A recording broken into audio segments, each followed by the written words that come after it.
Ay, magandang araw po sa inyong lahat. Munting kaalaman nga pala, ito po, nakakalungkot na balita po. Alam nyo po, makikita mo talaga sa isang tao kung sino yung may pagpapakumbaba. Nakapwesto na siya sa mataas, pero makikitaan mo siya ng kababaan ng loob.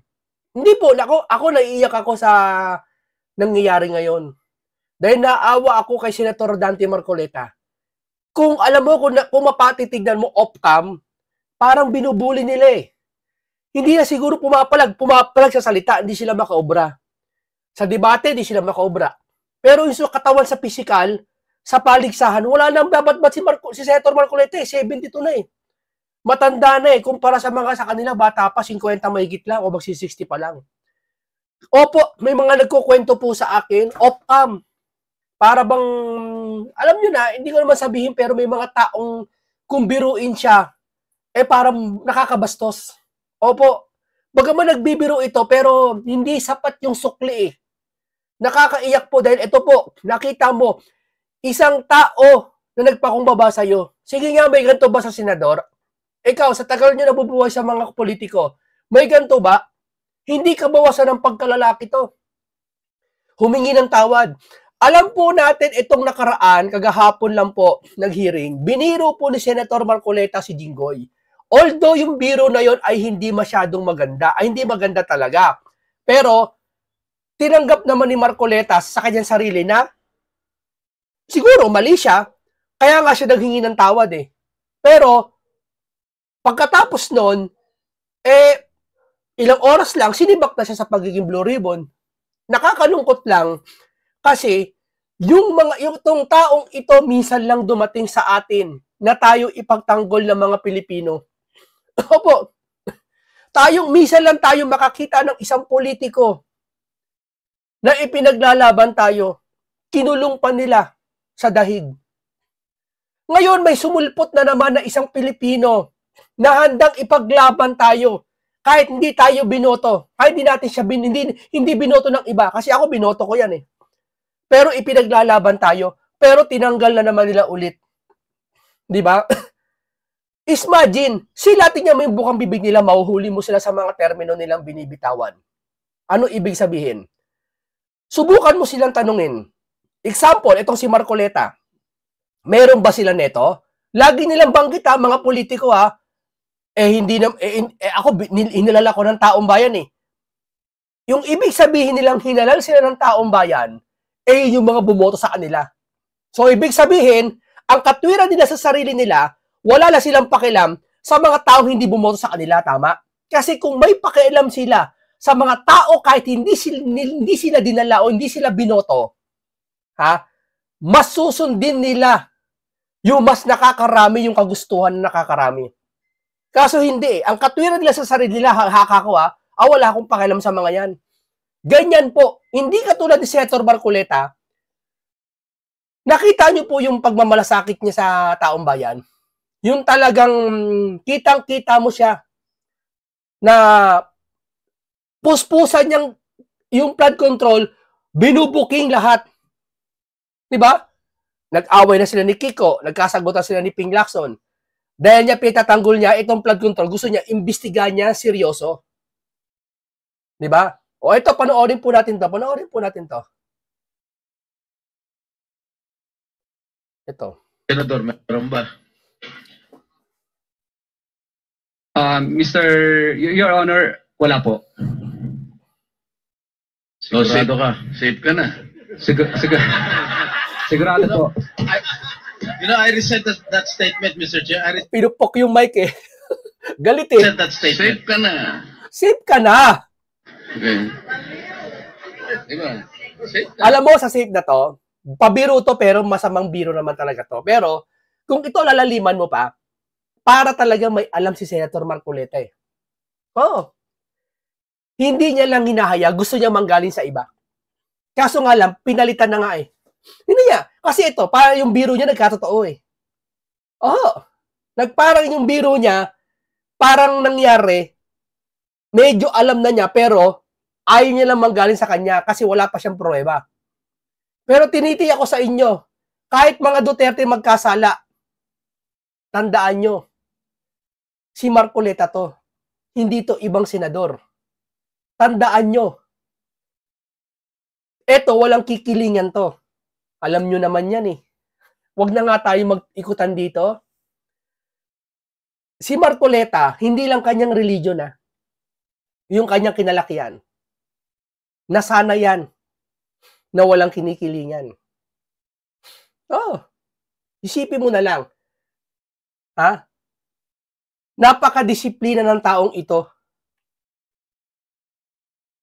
Mas sa paniniwala niya eh. Di ba? Ang gusto kong parating sa inyo, kinatandaan na ni Marcoleta, ni Senator Marcoleta, yung ugali kung saan, kahit kaibigan niya, titirahin niya kapag alam niya ito'y mali. Kaya sinasabi nila Duterte to, sinabi na hindi ako Duterte Black. Pero sila Duterte Black pa rin. Pinagpakamala si Marcoleta. Hoy, easy lang kayo. Di ba? Ito na nga, tuloy natin. Medyo ulitin natin doon sa simula. Sigurado ka. Safe ka na. Sigurado po. I resent that statement, Mr. Chair. I resent that statement. Safe ka na. Kasi ulit-ulit pa eh. Napahiya tuloy yung babae. Gustong hindi maintindihan kung nahihiya o na-offend no? Diba? Si Erwin naman, walang magawa. Mr. Chair, I move that you strike of the record that alam mo naman, biro lang naman yun eh. Alam mo naman, biro lang yun eh. Wala yun. Hingit ka sino. Ito, bumawi to si Jinggoy. Tingnan mo ginawa niya kay Marcoleta. Pupunta. Senator Jinggoy, ikaw na. Wala tuloy ito, singit ka sino singit eh. Tingnan mo. Ikaw, kayo musga. Ano mas mabigat yung sinabi ni Marcoleta? Yung safe ka na alam ng lahat biro? O eto, na sinabi ni Jinggoy na singit ka kasi ng singit eh. Sige nga, itimbang nyo. Sa mga marurunong, itimbang nyo. Para sa akin, etong mabigat tong sinabi ni Jinggoy. Singit ka kasi ng singit eh. May pinaguhugutan. Bumabawi ka talaga. Ulit natin. Wala yun. Singit ka kasi pupunta. Senator Jinggoy, ikaw na. Wala tuloy ito, singit ka kasi singit eh.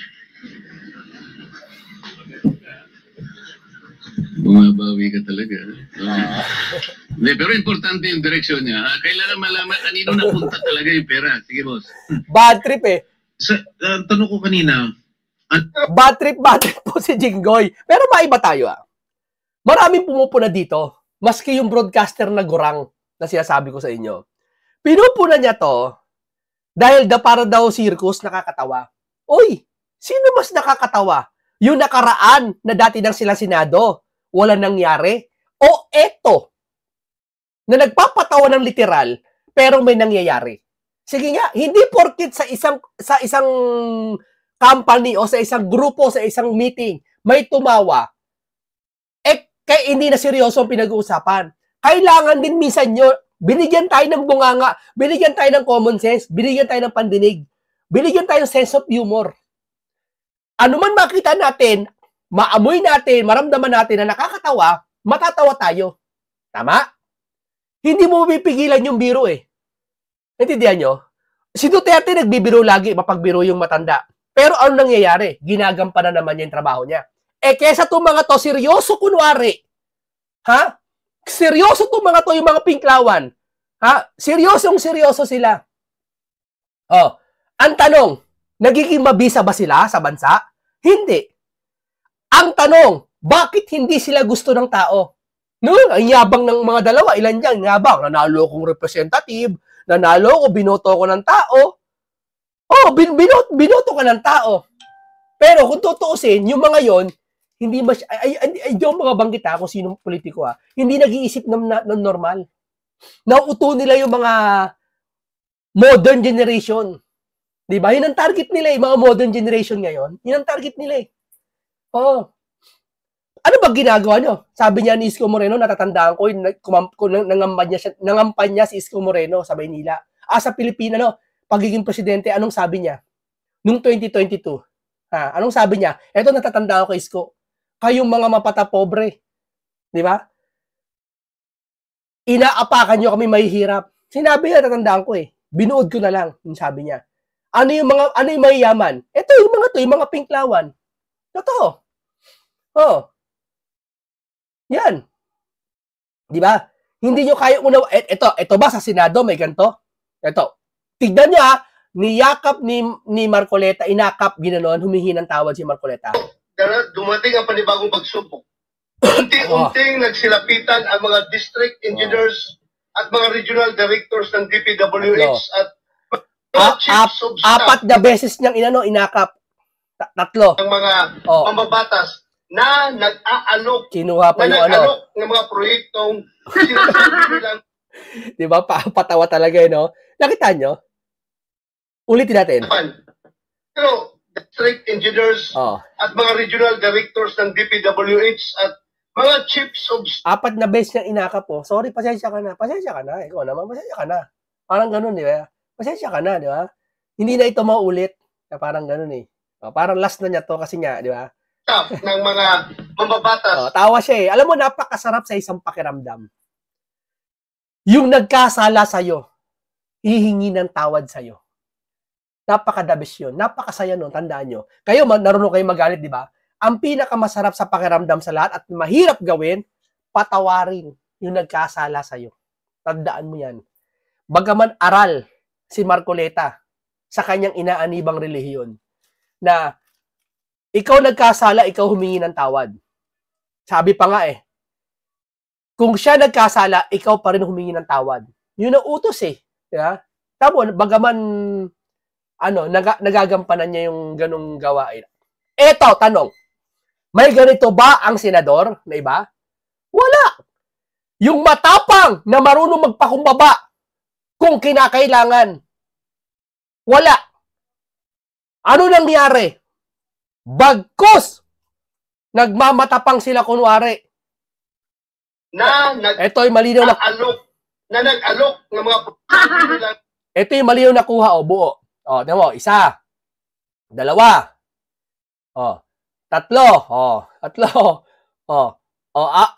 pang-4 na yung ganun. Natawa lang si Erwin na confused na, nahiya siya kasi siya nangyari. Pang-4, pang-5 pa nga Di ba? Humingi ng tawad. Yan ang tama. Sige nga sa mga senador, yung papalit may ganito. Pumunta pa Inasar pa, di ba? Pakwela. Nakita niyo tapos sa dami-dami mo. Tapos ginanito niyo si Marcoleta, tinanggal niyo ng blue ribbon.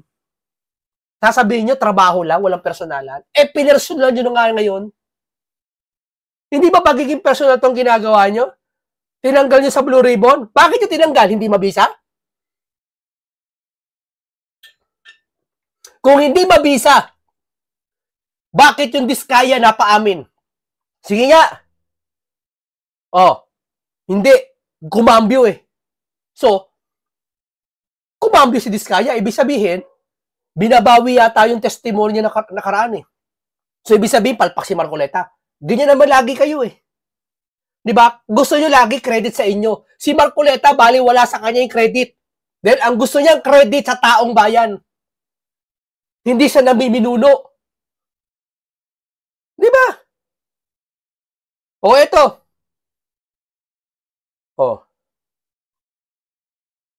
Basahin natin to mga kaibigan. Pabor ka ba na pagpalit kay Senator? Wala na, nanumpa na si Ping Pabor ka ba sa pagpalit kay Senator Marcoleta matapos formal na maupo si Senator Tito Soto bilang bagong Senate President? Kapalit ni Senator Chis Escudero. Papalitan na rin si Senator Ping, si Senator Rodante Marcoleta bilang Chairman Blue Ribbon Committee. Kung kayo may respeto sa tao, kahit gagalit nyo, nakasagutan nyo, kung nire-respeto nyo yung kaya niyang gawin, hindi nyo tatanggalin sa pagiging Blue Ribbon Committee. Tatandaan nyo yan. So, ibig sabihin, hindi nyo na ibukod yung galit nyo, yung intention nyo, pati yung kagustuhan nyo, na pagsama-sama nyo yun. Samantalang ang Marcoleta, na pagbubukod-bukod niya yung kanyang emosyon. Tama, mali? O sino magaling? Sila na matagal lang nakaupo Hinalal ulit? Bravo! Pero ano nangyari ngayon? Ngayon lang sila magsisimula. Nagsigurangan na. Ngayon lang sila magsisimula. Di ba? Oh, pabor ba kayo? Eto. Ang dami nagsasabi, 3,000 nagkomento. Halos binasa ko to bago ko to simulan. Wala ako nakita rito na lumaban kay Marcoleta. Hindi, meron naman. Paisa-isa lang. Big No Lacson. May kaso yan sa Pinas. Naglayas yan, punta yan sa ibang bansa. Pagbasura ng kanyang kaso sa pauwi sa Pinas. Si Sir Marcoleta, the best chairman of the Blue Ribbon. Ang batas walang pinapaboran. Di ba? Kung pipili man ako ng isang hawak at mag-iimbestiga, yung may alam sa batas, may alam din naman si Ping. May alam din naman. Pero tanong, nakakababa ng puri yun. Lawyer kasi. Si Marcoleta, litigation lawyer to. Siya. Kung mabisa po kayo, ang tanda nyo na po sa Senado, bakit di nyo ginawa noon yan? Totoo lang. Ibang babara, gumawa kami ng maraming batas. Sir, ang pagiging senador, tungkulin niya po gumawa ng batas. Kaya pag sinabi mo, sinagot mo dun sa tanong na kung anong ginawa nyo at sinagot mo, gumagawa kami ng batas, hindi po accomplish yun, sir. Para mo sinabi na, paano ba example nun? Pumunta ako sa lugar na yon. Nag-gym ako, nag-barbell ako. Natural, pumunta ka doon, gym yun eh. Alika naman, sa gym matulog ka. Tapos sabihin mo, accomplishment mo yon? Mali ka doon. Tama, mali. Siyempre, o din na, tungkulin mo yun eh. Di ba? Ano bago? Etong si Rodante Marcoleta, bilang senador, gumagawa siya ng batas. Nag-iimbestiga siya. At mararamdaman mo sa kanya, hindi lang sa salita. Huwag na yung batas na igagawin niya. Doon na lang sa kanyang ginagawa. Nararamdaman ng taong bayan. Kayo, na oo, nararamdaman ng taong bayan yung ginawa niyong batas. Pero, umangat ba yung bayan? Hindi nga, umangat ba? Sa aking haka, obserbasyon? Pasensya na. Wala akong nakita. Di ba? Basta kung ang end nito ay paparusahan and very clear, crystal clear ang utak nito, napakabobo na hindi maintindihan ng mga pangyayari sa mga panahon ito. Huwag mag-aksaya ng oras dyan sa pasikat na pansariling interest just to gain na naman. Audience impact, hindi importante sa amin kung saan kayo napabilang. Ang tukoy mong pakay sa amin ay magtanto. Dapat may magtulungan kayo sa nagseryoso sa inyong mga task at bless kayo, magkaikapal. Paano magtutulungan? Ginagawa na ang Senator Marcoleta yun eh. May mga gusto lang mangialam. Di ba? Kitang-kita naman, hatang-halata naman eh. Kailangan pa ba ng ano niya? Ito, haba. Wag na, mahaba eh. Ito na lang. Umpisa, hocus-pocus investigation sa flood control. Corruption, ligtas lahat ng politiko magnanakaw. Sayang si Marcoleta. Di ba? Nagkatotoo na. Yung biro pala ni Jinggoy. Di ba totoo? Nagkatotoo. Di ba? Ang nakakalungkot lang talaga, tinanggal talaga nila si Marcoleta. Kung hindi nila tinanggal, hindi magagalit ang taong bayan eh. Matapos makabuo si Marcoleta ng magandang accomplishment, tatanggalin nyo tapos sa inyo credit? Ano yan? Matapos niya magtanim ng napakarami, matapos niya magsaing, ikaw lang kakain? Di ba? Maraming salamat po sa inyo. Hanggang dito na lang po tayo. Mabuhay lahat kayo.